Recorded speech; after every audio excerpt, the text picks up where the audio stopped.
Panginoon, alagaan mo ang aking pamilya.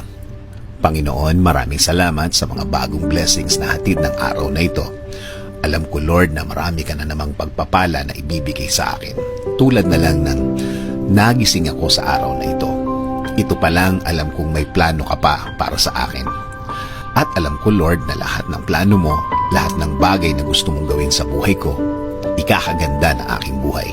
Ikaka-level up ng aking araw-araw. At alam ko din, Lord, na alam mo ang lahat na nangyayari sa aking buhay. Alam ko din na bahagi ng blessings mo sa akin ay ang pag-aalaga mo sa akin, na gawin akong safe saan man ako mapunta at saan man ako andun. Ginagawa mong safe ang lugar na yon. At alam ko, Lord, na since ikaw ang nanguna ng aking buhay, alam kong patuloy mo akong i-guide sa mga darating na araw at panahon. At sa lahat ng aking gagawin sa mga susunod na araw, linggo, at mga taon na darating sa aking buhay. Kaya ngayon, Lord, kasama po ng aking dasal na ito na alagaan at protektahan mo din ang aking pamilya, Lord. I-bless mo sila sa lahat ng kanilang gagawin at pupuntahan.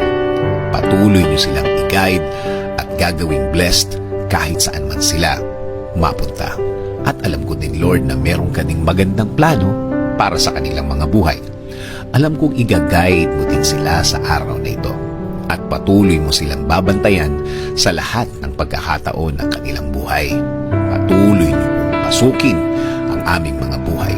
Patuloy niyo kaming bigyan ng direksyon sa lahat ng pagkakataon. Ilagay niyo po sa aming mga buhay ang mga tamang opportunity sa aming mga daan.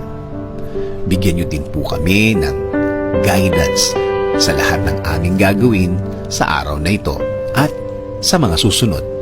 Mga gagawin na nakaayon sa inyong plano, Lord, para maging pleasing sa inyo ang aming buhay. Gawin niyo rin pong ligtas ang mga biyahe na gagawin namin sa araw na ito. Ilayo niyo po kami sa mga masasamang pangyayari na pwede naming ikapahamak.